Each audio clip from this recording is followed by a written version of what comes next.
Yo guys, I'm going to review part of a documentary which is called USA's Obesity Epidemic. Phoenix, Arizona. Population 1.6 million. Here, 1 in 3 adults is obese. I've been to Phoenix, I didn't notice anything. In the middle of the Arizona desert, between cacti and mountains, a new type of boot camp sprang up in Scottsdale last year. A 4-star academy that looks like a mansion. It's strictly for teenage girls ages 13 to 18. Their stay here is set for a 4-month minimum, and it will leave them $31,000 out of pocket. $31,000 for 4 months to lose weight? Wow. It's a good business. Walk about 1.5 and then walk back. Every morning, 7 days a week. We did the math and it's 21 miles a week, so it's a nice time to wake up and see the sunrise. There's already a lot wrong with this, seeing as you don't have to walk or do anything specifically to lose weight, seeing as diet is the #1 reason why you gain weight. We'll see what they will eat, hopefully, but it's already a sign that what they are doing at this boot camp must be wrong, seeing as they, on top of eating a proper diet, have to walk 21 miles a week, as she said. It's definitely made me feel more productive, for sure.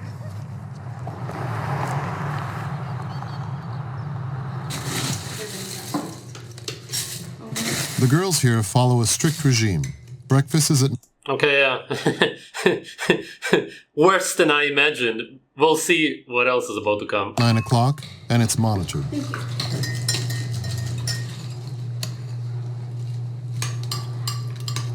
I have finals. I guess they're counting the calories there. From what I could see so far, it was some kind of cornflakes, which are just fiber and sugar. Carbohydrates are sugar. I don't know if they teach them that there. Probably not. They should understand that when you eat carbohydrates, you're eating sugar, which means that your insulin is going to spike. Your insulin is going to signal your body to grow, which also means to gain fat. The more insulin you produce, the fatter you're going to get, essentially, especially if you eat carbohydrates together with fat. Protein also provokes production of insulin, but not as much as carbohydrates. It's not even comparable. We write down our food and the calories, protein, carbs, and fat for everything that we eat. And we write it after we eat it to keep track of it. We do it for every meal, and then we just add it all up and write the totals for every meal. Lindsay. Counting calories and forcing yourself to walk, which burns calories, could theoretically cause you to lose weight, seeing as if you don't consume enough energy, and then you even consume energy on top of that, you will consume yourself. Except that there's a way easier way to do this. Simply stop eating carbohydrates, stop producing so much insulin, eat a meat-based diet, only animal foods. Even dairy could work in this case. Dairy, eggs, meat, ideally of course mostly only meat. And you will then also not need to do any of the extra steps. You wouldn't have to exercise at all. You would overall feel a lot better. You would feel happier, satiated. You wouldn't have these crazy cravings. The staff nutritionist calculates the calories in each meal.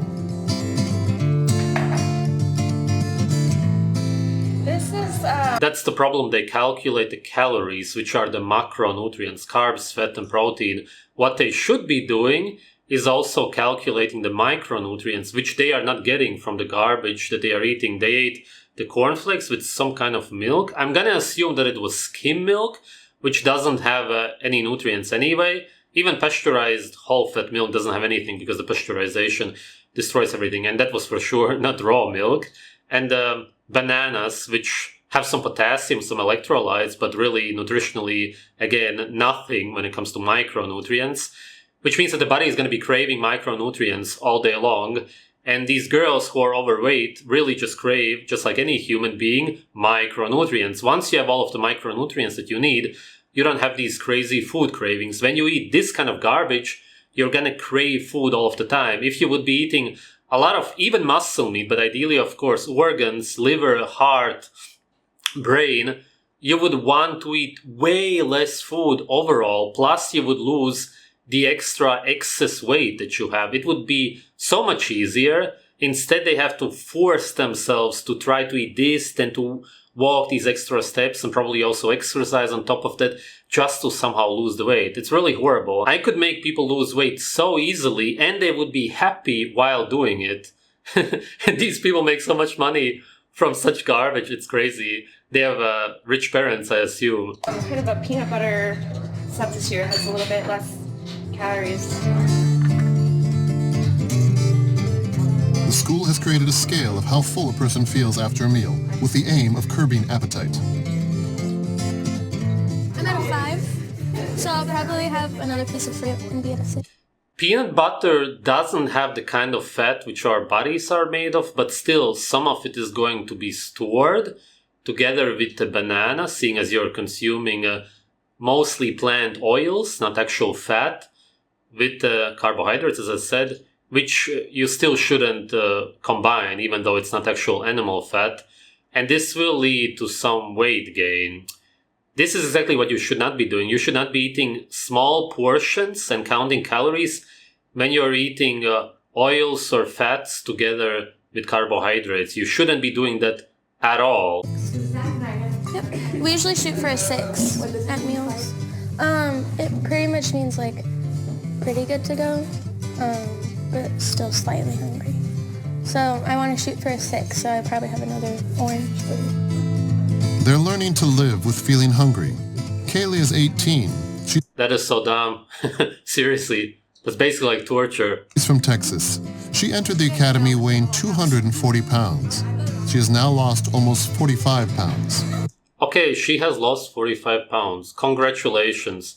Is that sustainable? Is it sustainable to eat this way and to always feel hungry, not eating enough? No, of course not. They will go back home and gain weight again. This is a terrible boot camp because what they're promoting is torture and weight loss within the boot camp, but weight gain when you're outside again, which means that you will come back and spend more money.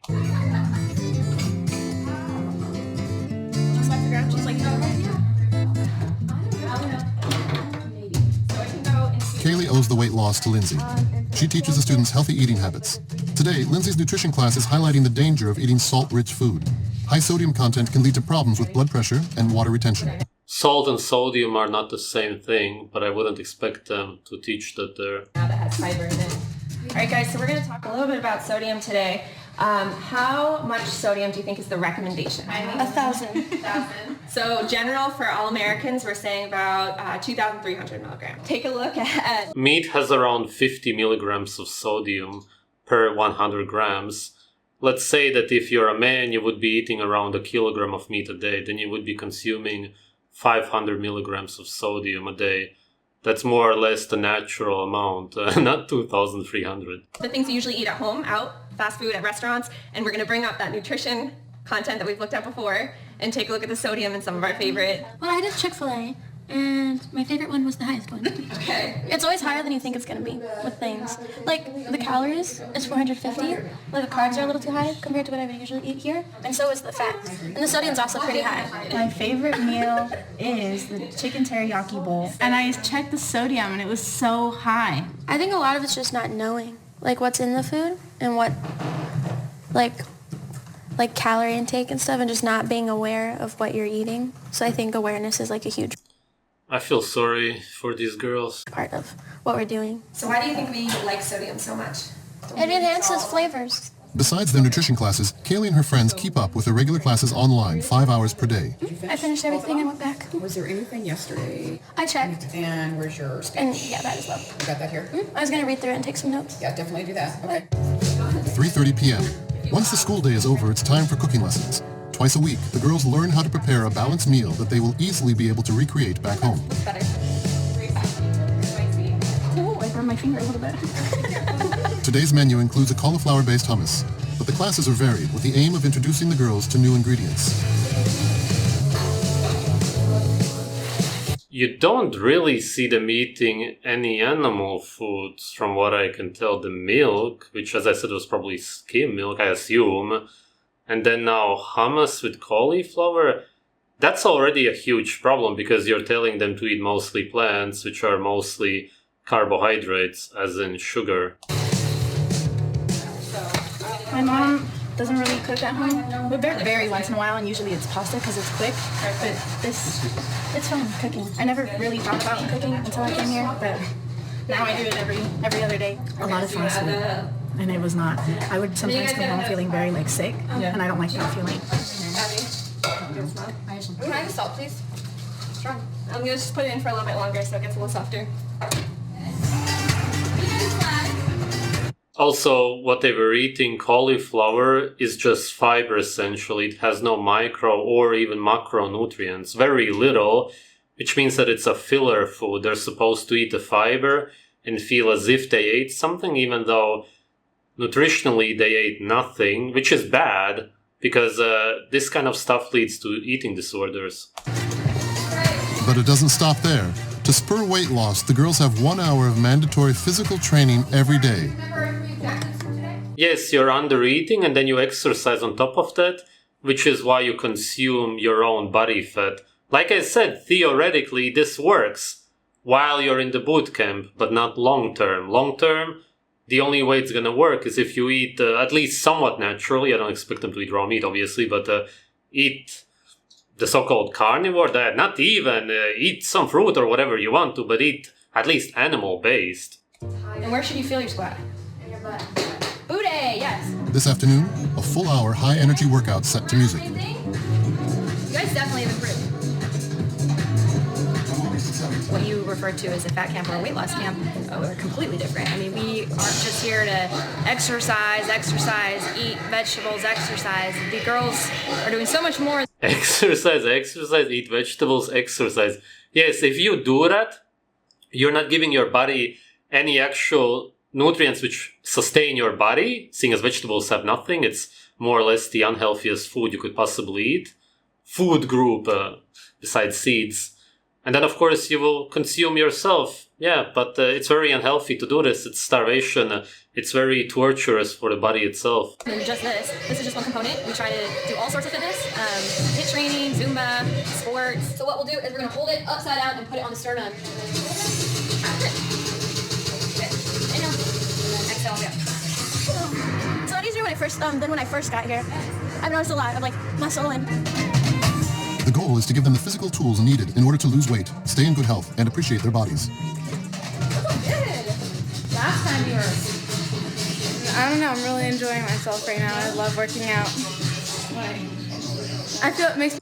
That so far isn't even really a workout. She's hardly doing anything, which is why she's able to smile a little bit, unlike the others. I feel good. So yeah, feel accomplished. In their quest to lose weight, these girls have left family and friends behind, taking time out of their lives in order to slim down and no longer be defined solely by their weights. I understand what these teachers learn when they take nutritional classes nowadays. They are simply ignorant. I also understand why they promote exercise. This is not sustainable for these girls long term. They are not going to succeed by eating cauliflower, which doesn't have any actual macro or micronutrients, as I said, and that's because it's not going to satiate their bodies. They are always going to feel empty. And you may be able to do this for a few months or a few years even, but they are still going to end up being obese. And that's why a large number of Americans is obese. They eat all of this junk food, which is empty of micronutrients, which is why you always have these vitamin and mineral cravings. And you have the mineral cravings also because of all of the anti-nutrients in these foods, which they also consumed.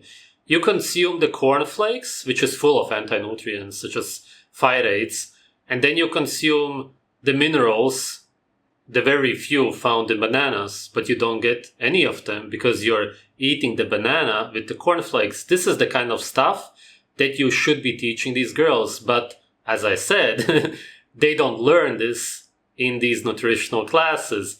They just learn to focus on macronutrients, the calories, to underconsume them, and then to exercise on top of that, which, as I said, works short term. Then they get back home. They, of course, can't sustain this man-made diet, and then they relapse. Thanks for watching.